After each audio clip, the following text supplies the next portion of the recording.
All right, so again, a commercial, a pitch for the women, Noachide, that Mrs. Turin gives a class, and you can go back and see all the recorded classes, and that would be Benos Rabbeinu, BNOSRABBEINU, and over there you look up Benos Noach. All right, we are currently studying the 7 divine universal commandments for all of mankind. And the text that we are using, the book that we are coming close to the end of, very exciting, is The Theory and Practice of Universal Ethics, the Noachide Laws, by Rabbi Dr. Shimon Dovid Cowen of Australia. We are currently in part 2 of the book, in the middle of chapter 12, around page 330. We're going to start from there. Maybe it's a little bit of just the last couple sentences review, but that's around where we are. I think we got to 331, but we're going to go back to 330 if you have your own book and you are following. So that would be page 330.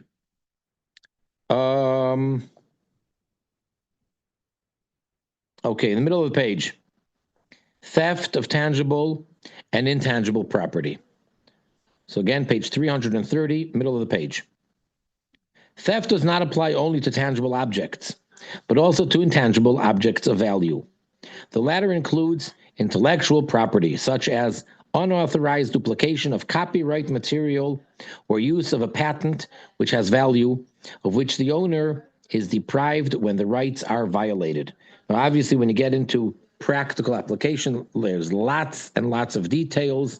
How to apply this, when does it apply, and but basically you'd have to go according to the legalities, and if it's legal to make a copy of a page or so, that's fine, but if it's illegal, then that is a form of stealing, because the person published whatever they did, whether it's in the olden days, CDs, or whether it's a book, whatever it may be, that the person produces and then sells and earns money. So if you take from someone else who bought it and now you make your own copy, you are depriving the producer or the author from making money. So that is also a form of stealing. But if it's legal and you're allowed to, then it isn't. So really you'd go according to the law of the land. And then of course we have the international copyright laws that pretty much the whole world adheres to. And that's what you'll find in many of the books and many Jewish books. It says that it is forbidden to copy this as it is by the Jewish law, by halacha, and lahavdil by the international copyright laws. A lot of books will say that there, and sometimes you're allowed to, all depending on what they state forth. Yeah. So you got to be careful with that. And the source that they bring over here is a responsa of Igris Moshe. That's Rabbi Moshe Feinstein, who we've mentioned numerous times, who is to be considered, if not the greatest, one of the greatest Torah law, halachic authorities of our generation. He passed away in 1986. Rabbi Moshe Feinstein, who lived in the Lower East Side of, he lived in on our RFD on the Kennedy, JFK here lived on. Yeah, somewhere over there in Manhattan. Okay. Now, withholding money owed. Withholding money to which another is entitled is a form of theft, such as where, for example, payment is not made for a service used. Thus, the refusal to pay wages for work done, and similarly, the refusal to repay a loan when its date of repayment becomes due, is also theft. This is notwithstanding that the money owed was initially legitimately in the hands of the person withholding, either because it was the funds of or was willingly loaned to that person. A full liability for theft is incurred by holding or repressing in one's own domain what now belongs to another person. So then the question could become, at what point do you become a thief in that case? You become a thief from the moment that you need to pay the person and you don't. So this is not that you went and took money, but as he's saying in this case, these two cases, withholding payment is also a form of theft, and no achides are not allowed to. Someone did a job for you, someone worked for you, you are obligated to pay him immediately or as the arrangement was made. If you made up that you have payday every week, every other week, once a month, once a year, whatever you made up, but when that day comes, there is an obligation, a legal obligation to pay the person according to what you made up. Biblically, the classic example, it's just an example, but the classic way would be that you pay the person daily, and if the person worked during the day, then you have the entire following night to pay them. If the person worked during the night, it was a night shift, then you have the entire following day to pay them. But that would be the classical case. But again, as I said, whatever your arrangement was, you pay them once a month, once a year, whatever it may be, that's fine. But when that date comes, you have to pay. Same thing, you borrow money. If you don't specify, generally speaking, according to the Talmud, an unspecified loan, the time would be 30 days. If you didn't specify, we assume that you borrowed money for 30 days. Obviously, you can specify much less and much more. You could borrow money for a day. You could borrow money for 50 years. But whatever you made up, when the time comes, you're obligated to immediately pay the loan according to the arrangement made. Middle of page 331, an unjustified entitlement. Even where the owner grants an entitlement to another, but that entitlement is exceeded or wrongly extended, there is theft. Thus, permission may be given by the employer to a worker to eat from the produce belonging to the employer, which he or she is picking or processing at the time when the work is being done. Again, that's a classical case in the Torah that a worker, someone who's harvesting someone else's field, the fruit, they are allowed to eat on the job. If, however, the worker takes and eats food of the employer at other times without permission, no, you might feel so comfortable. And what's the difference what time I'm eating? From 9 to 5 I can eat, but at 5 minutes after 5 then I can't? Like, what's the big deal? I'm allowed to eat. No. This is considered regular theft. There is no assumption that a worker has rights to extra benefits unless these are expressly granted. Now, again,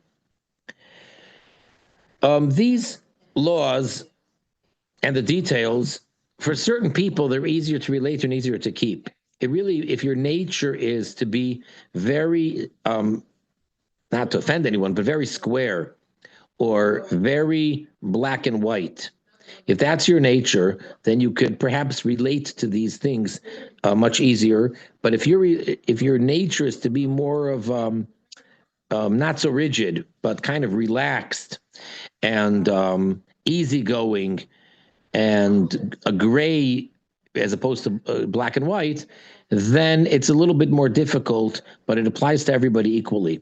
And in these areas, you have to be very rigid. Again, the way to get around it is simply to clarify. Tell the employer and the employee have to have an understanding. It could be verbal. You have to tell them, look, am I allowed to do this and that? And the employer might say, of course, what are you talking about? No problem. But then the question is, where do you draw the line? For instance, I could give you so many examples. You can come up with so many examples, seemingly petty things. Let's say there's a box of tissues, okay? And the company supplies paper towels, tissues, toilet paper, etc. Now, it's made for the people to use. So you're working in this office.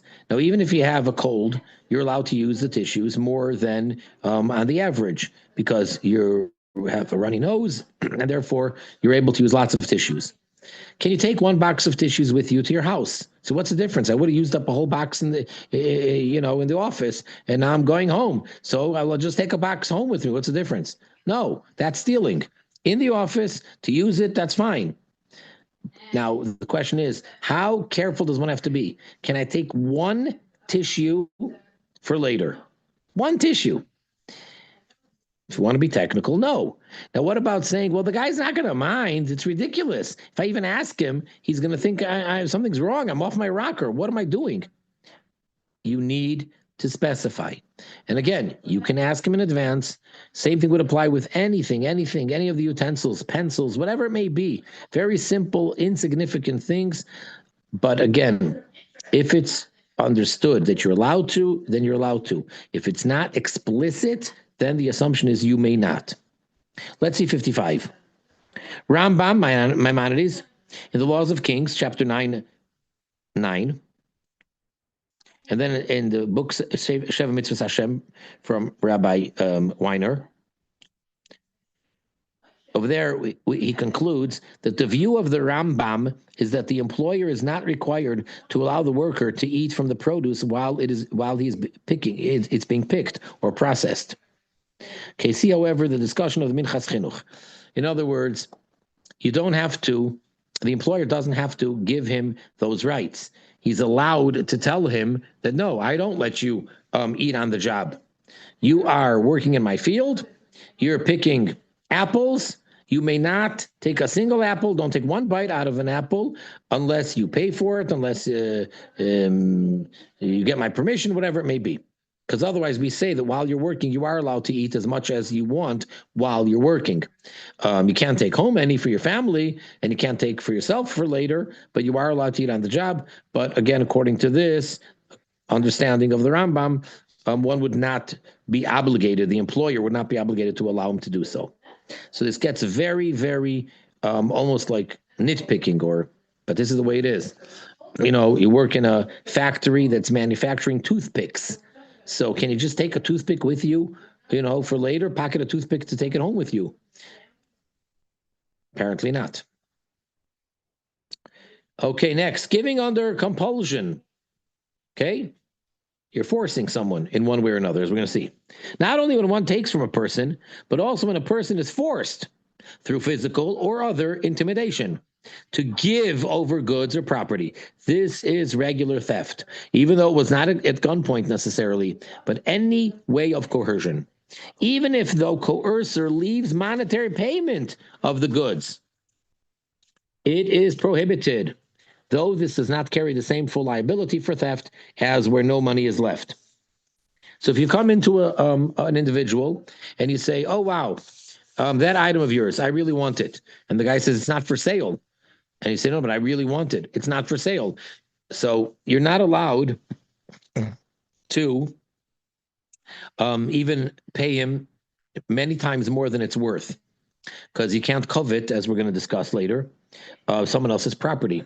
So even though you're paying, and you're paying so much that he cannot resist, that is actually forbidden. And again, well, of course the guy is willing to pay it for that ridiculous price. It's worth $10 and you're giving him $100. Of course he's willing to, part with it for the $100. Not so simple, because he really doesn't want to part from it. It's just that $100 means so much to him that he's selling it for that money. So you have to be really, really careful. In many cases, people think that I'm paying him so much money and he is selling it. Not simple. So you cannot come to someone, and even if you're paying them in full or paying them more than it's worth and more than the market value, and you know it and they know it, still that is a form of coercion, and you're not allowed to do that. Theft by deception. Page 332. A person may consent to an exchange of goods for money, but do so under the false impression that the presented facts actually describe the exchange. This exchange, which looks voluntary, is in fact not voluntary on account of the deception involved, and this constitutes an act of theft. A clear case of theft by deception is in altering standard weights and measures. Where these have been altered, whether it is the vendor or purchaser, who knows, one has misled the other about the actual value being transferred. The same relates to errors in calculations, where the error relates to something objective, such as the correct change or the agreed volume or weight of goods. Even if one party errs by him or herself, the other may not take advantage of it. Again, we're speaking over here to Noachites within the Noachite community in the world. We're dealing with two non-Jews. Okay, we're not talking about the Jew. That's a different story of the Jew with the Jew or the Jew with the Gentile. We're dealing over here with Noachites. So if you notice that there's a mistake over here, you have to speak up. You cannot save the few pennies or the thousands of dollars based on the other person's mistake. All right, you have to speak up. When a person tells you, I'm going to sell this to you for $100, and you say, what? You're thinking to yourself, there's an obvious mistake. He doesn't realize what he's got over here. He doesn't realize the value of it. And even though he says $100, you have to clarify. You have to tell him, are you aware that you have this and this item, and this is worth thousands of dollars? Are you still willing to sell it for $100? If he then says, yes, no problem. He can give it to you for free. That's not a problem. So he can charge whatever he wants, so long as everybody understands. So the whole problem of overcharging or underpaying is only if both parties are not aware. But if you know the market value and yet you're willing to sell it for such a cheap price, or you're willing to pay such an exuberant, expensive price, that's all fine. We're talking about deception. Deception means someone doesn't really know the facts. Misleading advertising is a form of deception, which is a theft insofar as it leads to acquisition of an object of less value than, or something completely unwanted in place of that for which the person thought he or she was paying. Now, of course, in today's courts and everything, these things come up all the time, and there's all these legalities, and there are teams of attorneys, of lawyers, that this is their whole job. They're working for companies and so forth to be able to work within the letter of the law, the exact wording. How exactly can you get around it? What are all the loopholes? What wording can you say that you can, that in a court of law you will not they will not be able to successfully sue you, et cetera, et cetera, et cetera. But if it's deception, if it's misrepresentation, that's not allowed. For example, countless examples, certain items of food or cereal. So it says that this is enlarged, the picture, in order to show whatever, texture or whatever they want. Why do they have to write that? Won't it look really good if a lot of times the products look much better on the package, on the picture, than they do in reality. So they have this big, beautiful, box, and the food just looks so delicious, your mouth waters. And then when you actually get to the product, it's a quarter of the size, and it doesn't exactly look like that. And it doesn't come with the caramel or the chocolate or the butter or whatever else the picture has, So therefore, they write on it because apparently there have been so many cases where they dealt with it. So, they have to write on it that it's enlarged, whatever. And there have been cases, as you're probably aware, where people, all sorts of things where I guess you would call these scams, where a person entered some sweepstake or whatever they may be, and they won all sorts of things. Like, for instance, you won a free car. And then when you come after the whole ordeal and they send you on this wild goose chase and you go driving many, many miles to be able to come to the place, to the location at the right time and right this, and then you're going to receive your prize. And indeed, they give you a small little matchbox car, a little toy for little children, and you go ballistic. You say, what? This is what I wasted all my time, my energy, my money, and this is what I won. You guys got to be kidding. And they're all protected. They've worked this through. And then you want to sue them. And because it doesn't say that it's a real car or that it's a car that you can fit into it, all these things. Okay, all that is deception, and there's countless examples. We can go on and on and on. That is not allowed. You cannot deceive the other party. You have to tell them what it is. Or, for example, they have nowadays um, diamonds that are not real. They're manufactured in laboratories. I forget what they're called. And they look as good, if not better, than real diamonds. And they're in the market, and people buy them because they're much cheaper than real diamonds, and they really look amazing, stunning. You must inform the purchaser what they are. And that's why you're selling it for so cheap. And if they choose to buy it because they don't need to have the real thing, as long as it looks good, that's fine. Then you run into a different question, nothing to do with theft. And that is called gnevas das. That would be, what would the term be in English? Misleading people, not for the sake of commerce, not for the sake of buying and selling, but just giving a false impression.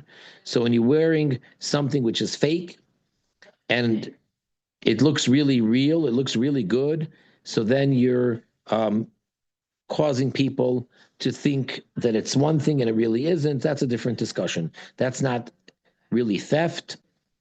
That's deception.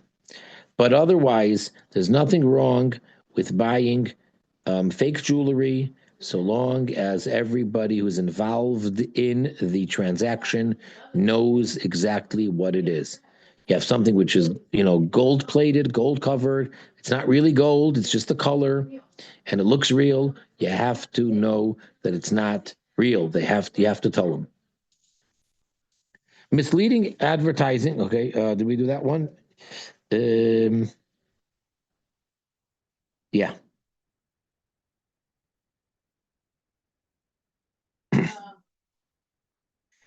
Even where there is deception, which does not involve monetary loss. It is a behavior which scripture indicates as antisocial.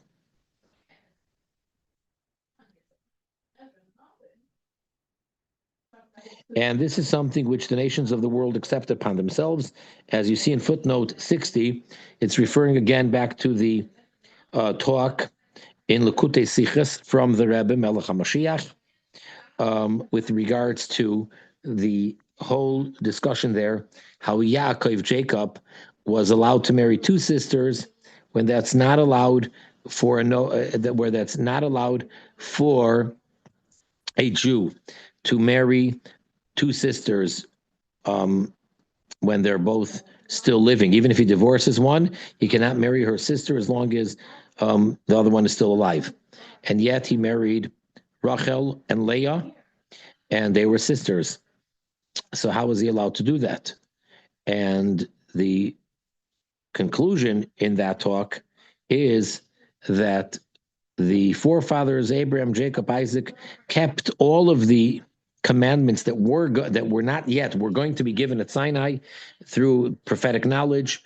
They kept everything as a personal stringency, as a personal acceptance. However, they were Noachites. Everybody in the world was a Noachite, a descendant of Noah, and there was no such thing as Judaism yet. There were no 613 commandments given yet. Therefore, they have to keep the 7, and to keep the 613 was voluntary. And if there's a clash between them, any contradiction, you have obviously the 7 Noachite commandments override. And since deception was accepted then amongst all the nations, not to deceive one another, and to keep your word. So since Jacob promised Rachel to marry her, and there was no valid reason, well, it wouldn't even help to divorce Leah, because, as I said, one cannot marry the sister even in the lifetime of the other sister, even if there's divorced.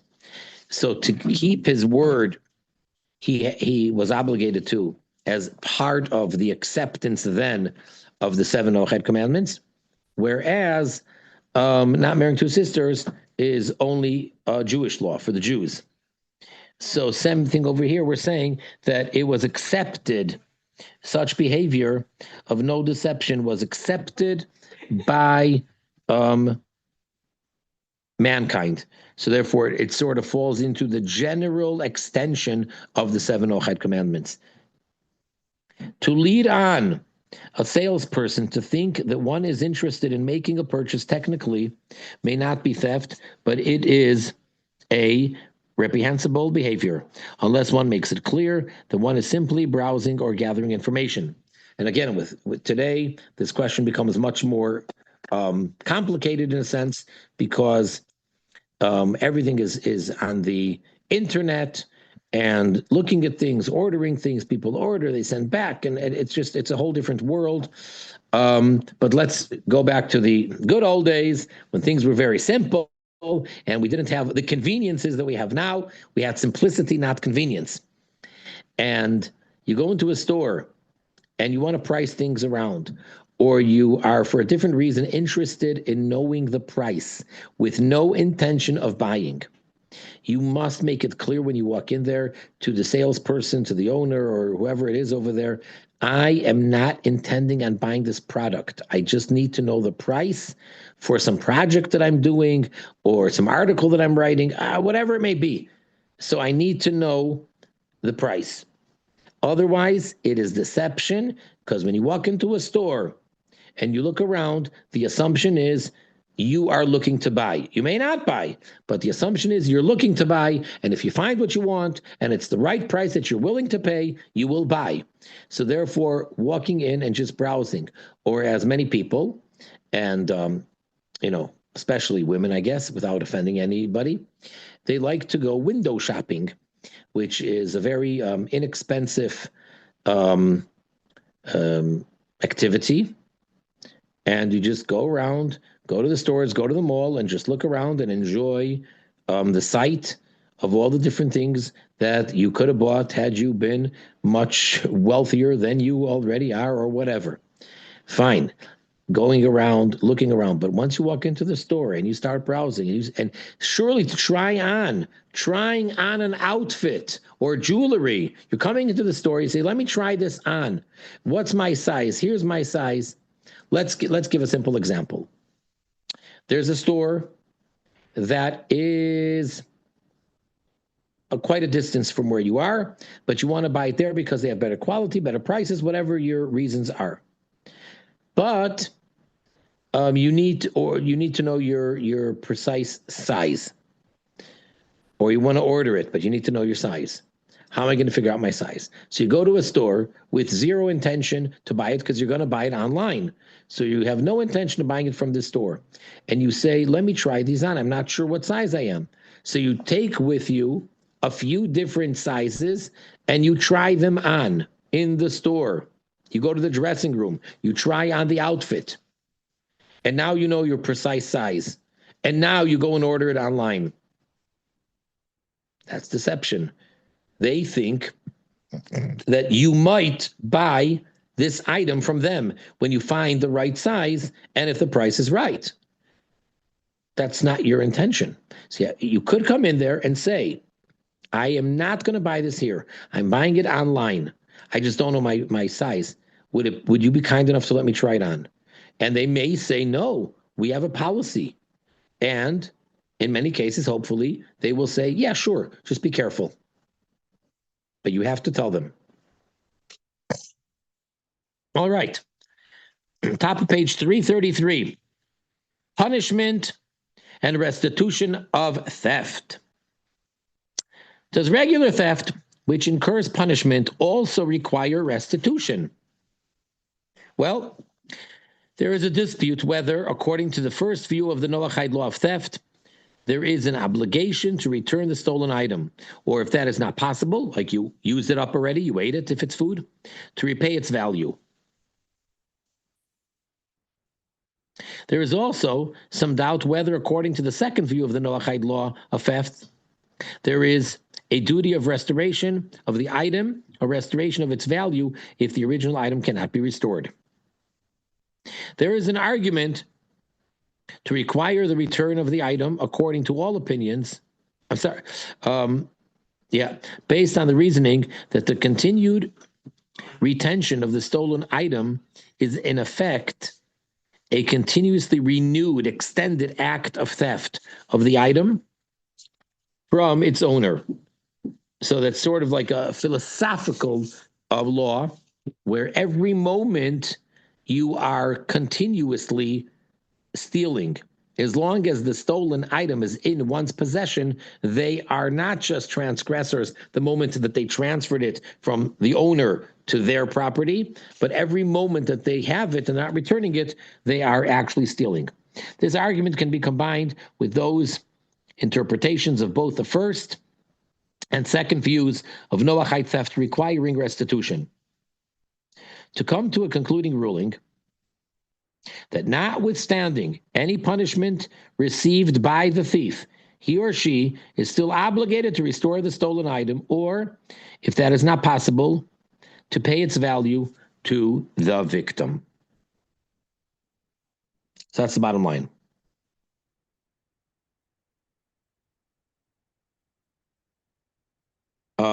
As he brings down the footnote 64, so again, Sheva Mitzvahs Hashem, Rabbi Weiner, rules that in Noachide law, we do not say, Kam le b'derabba minei, I'll soon explain, and based on the argument set out above and referred in our footnote 61 and 62, a person is obligated, aside from punishment, also in restitution of the stolen item.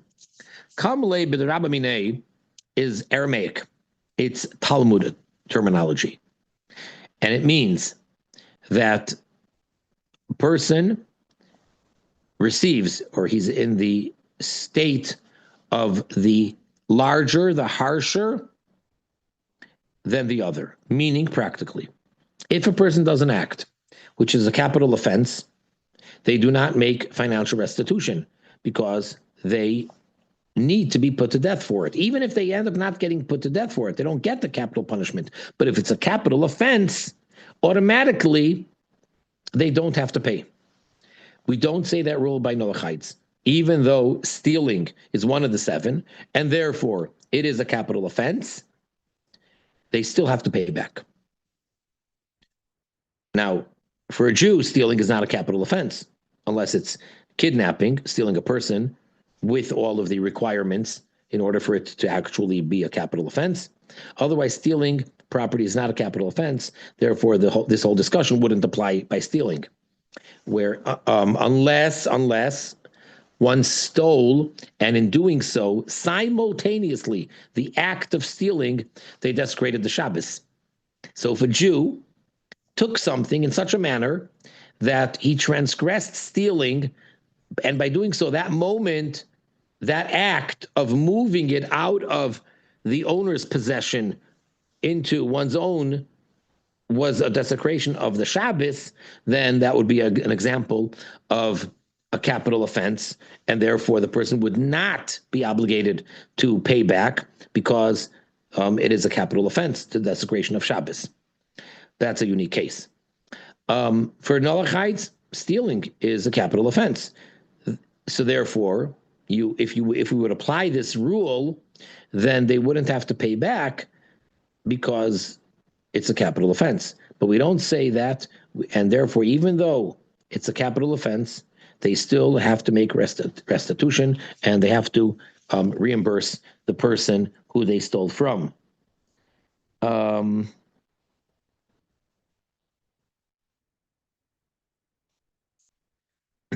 Someone just asked me recently, I mean, it was a Jew, but in this case, I don't think it would make a difference. He went to a thrift shop, and he was looking around over there with the intention of buying something. And there was a tag, a price tag, and he kind of tore it accidentally. He tore the price tag, either completely or whatever he did. Some quote unquote damage, not to the item itself. And he put it away, he didn't buy it, and he left. And then he asked me, does he have to do anything? And I told him, yes, he needs to tell them that this is what happened, that accidentally he tore the price tag. Now, in all probability, they're going to say, oh, it doesn't matter, it's fine, don't worry about it. But you need to tell them. And whether they're going to have any charge for that, since he didn't harm the garment itself, maybe. And then if you feel that it's unfair, then you can, make a whole case out of it and say you don't want to pay that amount. But surely some damage was done, as seemingly insignificant or almost insignificant or minimal that it was, and therefore you have to tell them about it. So yeah, he went back, and then he did tell them, and of course they said, "Don't worry about it; it's fine." But that's what he had to do. The principal lesson here is that restitution should be universal and automatic. Just as the state apprehends and punishes a thief, so should the state or the court automatically require and organize restitution of the original goods. Where that is not possible, it should extract repayment from the thief. And where that cannot presently be obtained, make it a debt upon the thief. Okay, then he owes the money, and however you'll take it from there. All right, that finishes this section of this chapter, brings us up to D, harm to persons and property. So we got D and E, and that's that would be the end of this chapter. D and E. Any questions, comments, or anything like that? Please, by all means.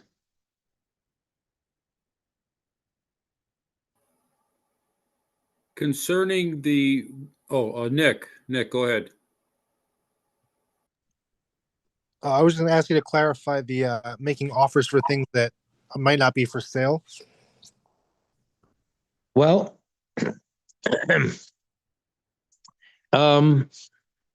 again, money talks, and if you are ready to pay, they say that everybody, there's some expression, everybody is whatever, just depends on the price.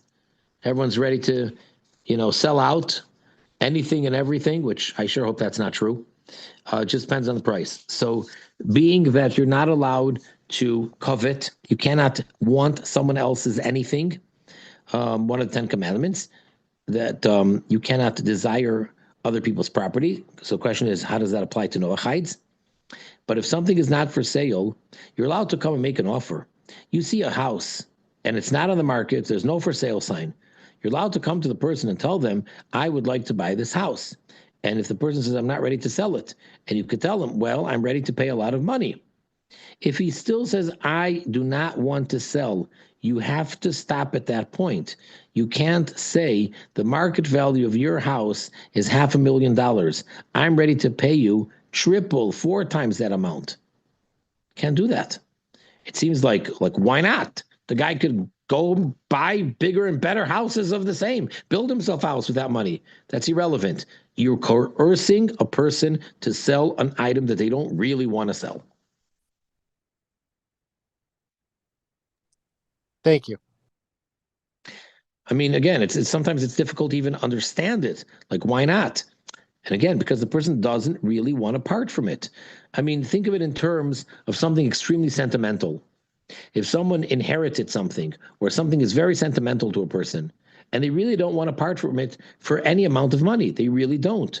And then somebody comes over to them with $1 million. They say, of course I want to give it to you for $1 million. They don't really want to. They want $1 million more. It overrides their sentiment. But they still, it's kind of hard because it's such an extreme case, but they still not regret, but they still feel a loss or they feel bad of losing this sentimental item.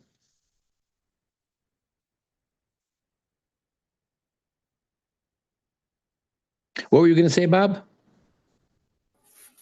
I'm just wondering, in the area of restitution, I know in the Jewish law, restitution is considered a punishment and therefore it would be whatever the greater punishment is the one that the court imposes.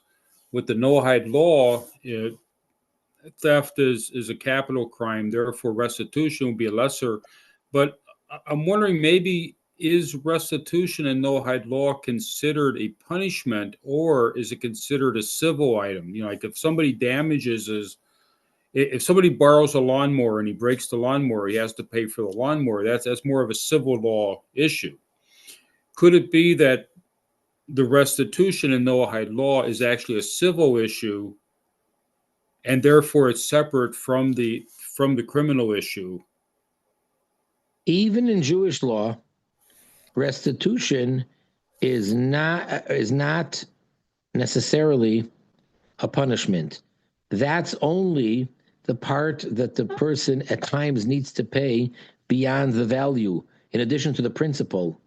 Like the common case is, for stealing, one owes double the amount. And that's because, as you say, the punishment is whatever amount the thief was going to cause the person, the victim, to lose, now he has to lose that. So if he stole something worth $100, it means he was going to wrong this person out of $100. So now the thief needs to not just give back the $100, then he's not losing anything. He needs to lose $100. Therefore, he has to pay back $200. And sometimes it would even be 4 or 5 times the amount. All of those things are punishments. But otherwise, paying back the principal is not necessarily a punishment. It would be the same as by Noachides. Okay, thank you. That helps to understand it. Yeah.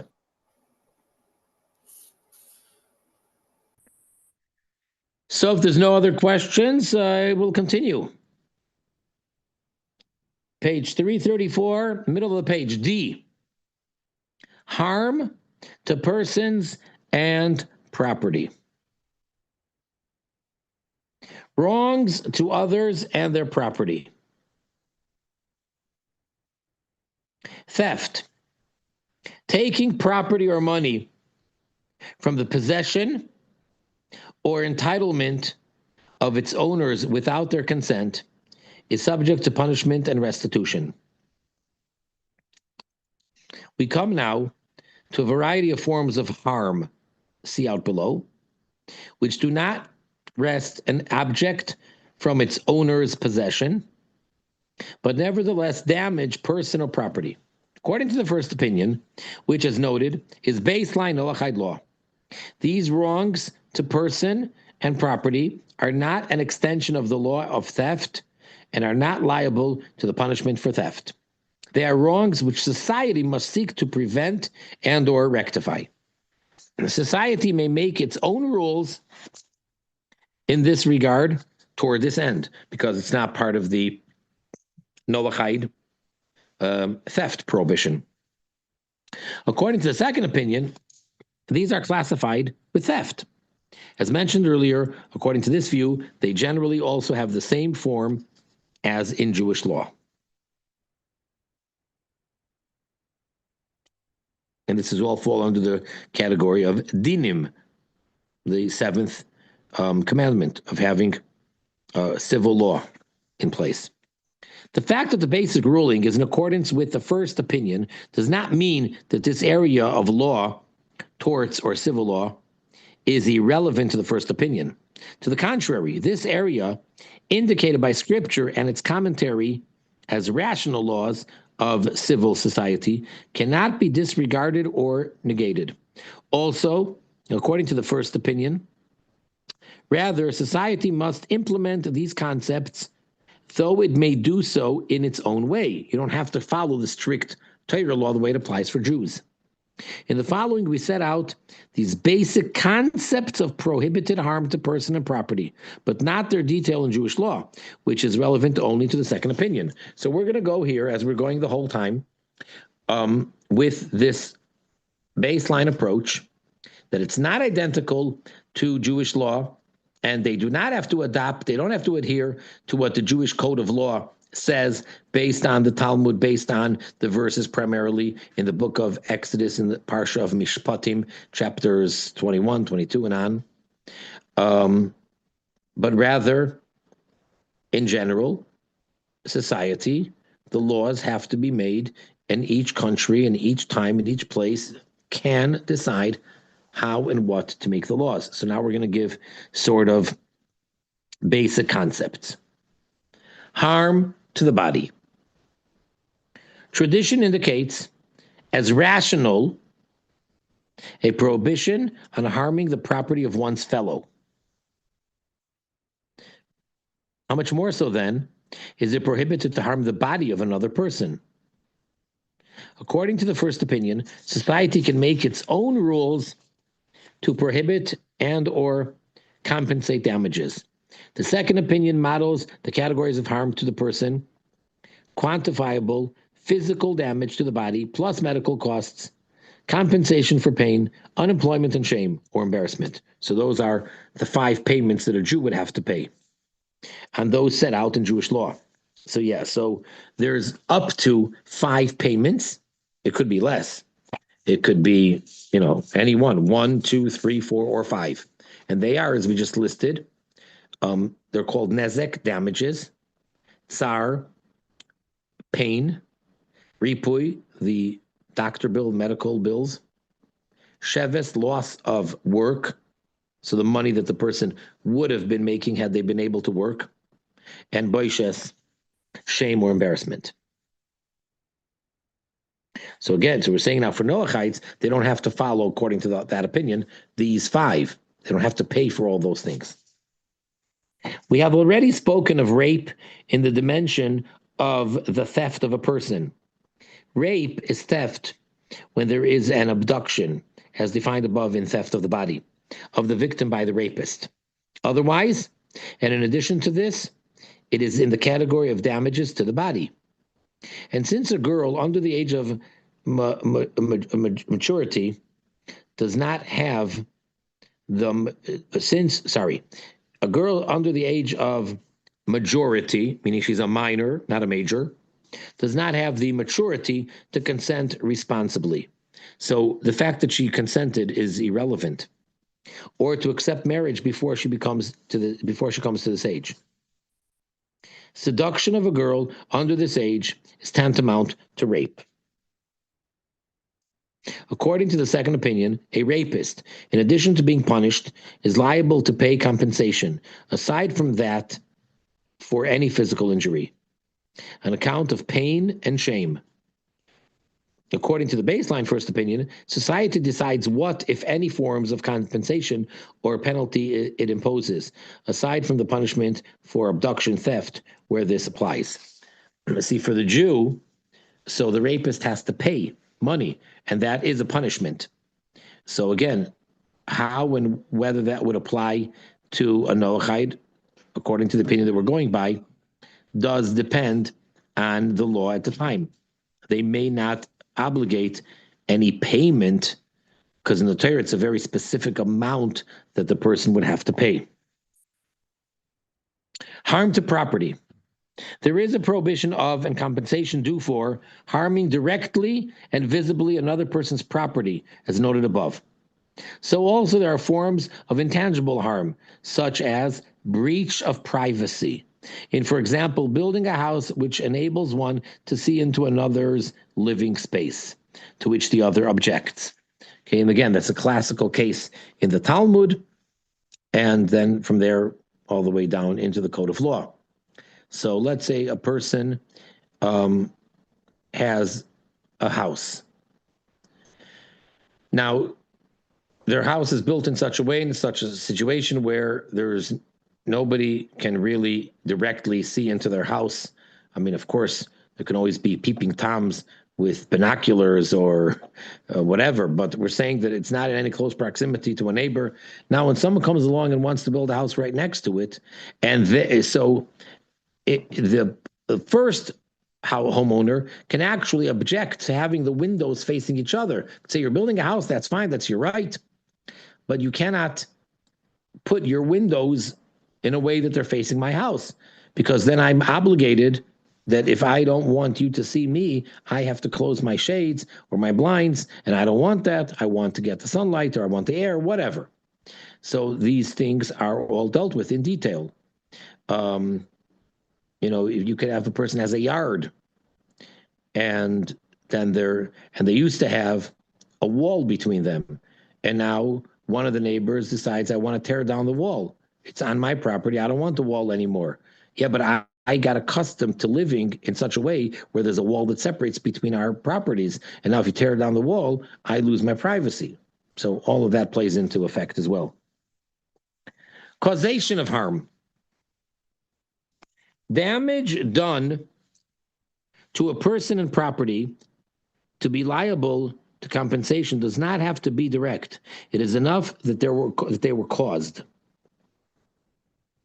An example of this is where one's action leads directly to harm, such as lighting a fire in one's own domain, which the wind predictably drives to another's property. That's a classical case of one of the four primary or general categories of damage. There's four types of damage in Jewish law, and one of them is fire. And this is the classical example that a person lit a fire in their own field. They want to burn whatever they're burning in their own field, but it's close enough to someone else's field, and we all know, especially if someone lives in the Los Angeles area, we all know how wind can affect fire, and it's predictable, and therefore the one who lit the fire carries the burden of liability. And I don't know where they're holding right now in the news, but if they do in fact find out that someone or individuals lit the fire, they cannot get away with pleading that they didn't mean for it to do so much harm. Again, there's lots of factors that play in. They say, well, we expecting the fire department to put it out before it did this destruction. We only wanted to destroy 2 square blocks, not miles and miles of homes, etc. That's not acceptable because the nature of fire is that it spreads. Even though they only caused it, they didn't directly do this harm. Or one screamed in another's ear and this caused him or her to become deaf. So you didn't take a tool and put it into their ear and make them deaf. It was just by screaming. That too is cause enough. Only according to the second opinion will the specific forms of damage be similar to Jewish law. According to the first baseline opinion, those forms of direct causation of harm for which one is liable to make restitution will be determined by society. The rule with causation is that wherever there was negligence in the beginning, even though there was circumstance beyond one's control, whatever the French here is, force majeure, in the end, then there's liability. So that's the rule. If the start was negligence, then even if the end was completely out of the person's control, he is liable. Such would also be the case where one gave a burning firebrand to a child or a mentally infirm person who then caused damage with it. One is similarly not allowed to initiate pollution which damages one's neighbor's property or crops, or to maintain trees in such a way that they send out branches which harm passersby. All of these are cases of acts by a person or property owned by one which are virtually certain to cause damage to others or their property. They are forms of direct causation. Okay, good place to stop. We're on 338, failure of duty of care. Be nice if we really, you know what? Let's try to finish. Let's get up to eat. Okay, bear with me. Okay, continuing. Failure of duty of care. There are 2 levels of duty of care. The first and more basic one is to carry out a level of care which one has contracted to exercise with regards to another's property. Such is the case of baileys, minders, those into whose care the property of others has been entrusted, according to the varying payments and benefits to bailer and bailey is the degree of liability for failure to exercise sufficient care to prevent harm, theft, or loss of the property in the care of the bailey. And this would all be considered in the Hebrew terminology, in the Talmudic terminology, it's called shomer. And they're really four different types of baileys. Someone who is watching someone else's property for payment, someone who's watching it for free without getting paid, a borrower, and then there's someone who is renting, which is a different category. As mentioned already, the rule in these matters is, according to the first opinion, the laws which ensure the care of entrusted items are made by society. So therefore, you don't follow the Torah law, and you don't go by the Jewish code of law, Maimonides, the Talmud, or any of that. Just make laws that make sense. According to the second opinion, these laws will largely correspond to Jewish precepts. And then you would follow all of the above. The second level of duty, of care, is not where one has contracted a responsibility to mind others' property, but has to do with whether one is bound to guard against possible harm which might come from one's own property, such as, for example, one's livestock. How responsible am I to muzzle or to contain my livestock? According to the first opinion, there's no liability for this kind of lack of care. Thus, in the case of harm caused by a goring ox, there is no direct causation of harm. The animal acts on its own. As one writer stated,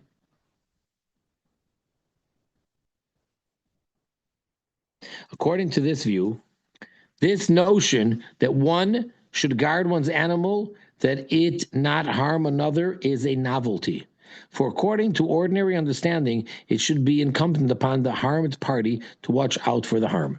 In other words, the fact that the Torah says, for the Jew at least, that there's such a concept of as an ox that gores, especially after he's done so several times, that the owner has the responsibility, that is something which is a novelty. That is not, even though now you can explain it logically, it makes sense, but that's not what the presumption would be. And therefore, everybody has to be careful and stay away from wild oxen. It's that simple. Don't blame the owner. The second view, on the other hand, will, however, make one liable for more directly foreseeable forms of possible harm. This is based on a concept of an obligation to look out for the possible harm one's property could cause to others. This will be similar to the Jewish law, which makes a person liable for harm caused by one's livestock, since one has been obligated, in the words of the same writer, to compensate another with whom there is unity and fellowship. For since one has fellowship with the other, it is not appropriate that harm should come from one to the other, even through one's property, since this is the opposite of fellowship and unity. For fellowship is an expression of the concept of unity and solidarity. Inasmuch as the basic ruling is in accordance with the first view, there may be no liability for harm caused by one's animals by the letter of the law. Still, even according to this opinion, one should not allow one's animals to cause possible and foreseeable harm, and if one does so, society has the power to punish and or exact compensation for it. So if your dog went and bit someone, society can make laws about that. Indeed, modern society has adopted a concept of liability for responsibility, foreseeable harm, and a duty of care for possible outcomes of one's property and actions. This applies also to one's animals, such as dogs, if and when they attack.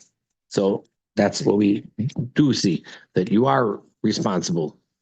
Okay, this is the point we're going to stop at.